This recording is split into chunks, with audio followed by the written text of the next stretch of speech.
Hello everyone, good morning, welcome back to my channel. কেমন আছো তোমরা? আশা করি ভালো আছো। আমিও খুব ভালো আছি। এখন বাজে সকাল 10:30। তো আমি রান্নাঘর থেকে ব্লগটা শুরু করছি। তো চলে এসেছি রান্না করতে। প্রচণ্ড গরম পড়েছে, তো হালকা করে কই মাছের ঝোল করছি।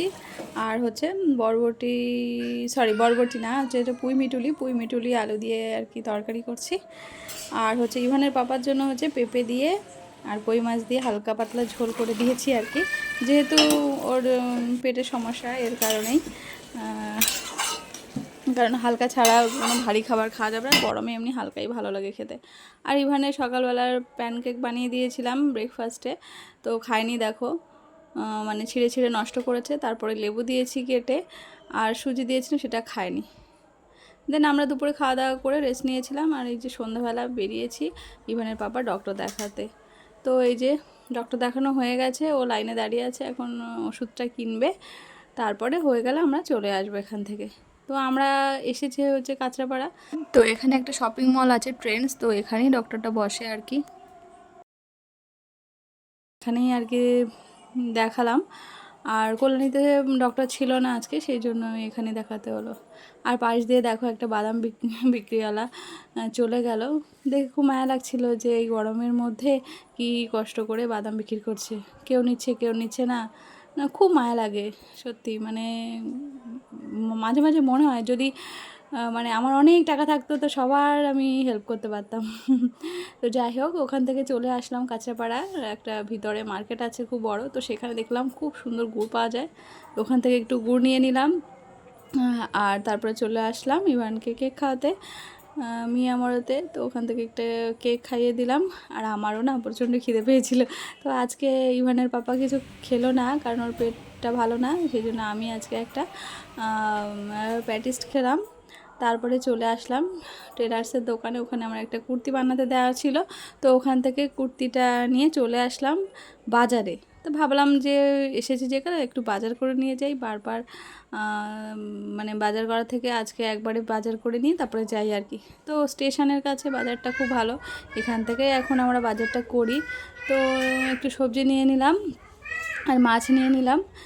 মাছ খুব একটা বেশি নিইনি, অল্প একটু মাছ নিয়েছি। আর অনেক রাতে গেছিলাম, সেজন্য আর বেশি ভালো মাছ পাইনি, তো একরকম মাছ নিয়ে চলে এসেছি।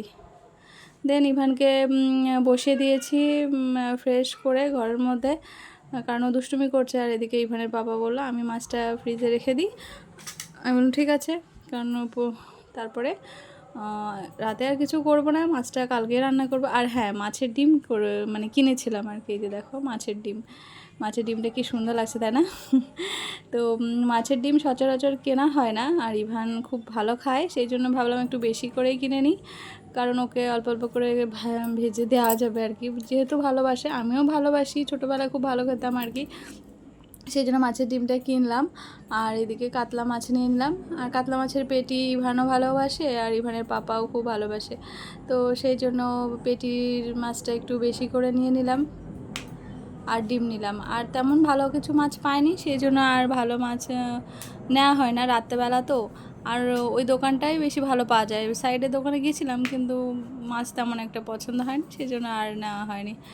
দেন মাছটা বের করে ধুয়ে তারপরে রেখে দিলাম ফ্রিজে। আর আলু পেঁয়াজ যা লাগে, যা সবজি আছে সবগুলো আর কি কেনা হয়েছিল আর কি।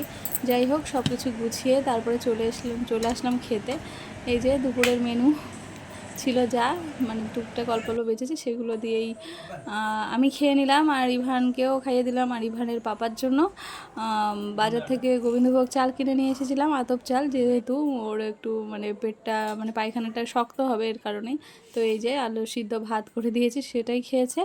আর এদিকে ডক্টর বলেছে বারবার ওআরএসের জল খেতে, তো এদিকে ওআরএস গুলিয়ে নিচ্ছি রাতে, মানে সারা রাতেরটা হয়ে যাবে 1 লিটার জলে, তো সেটা গুলে নিলাম। তো রাত্রেবেলা এই যে দেখো বিছানা করার সময় দুষ্টুমি করা শুরু করে দিয়েছি।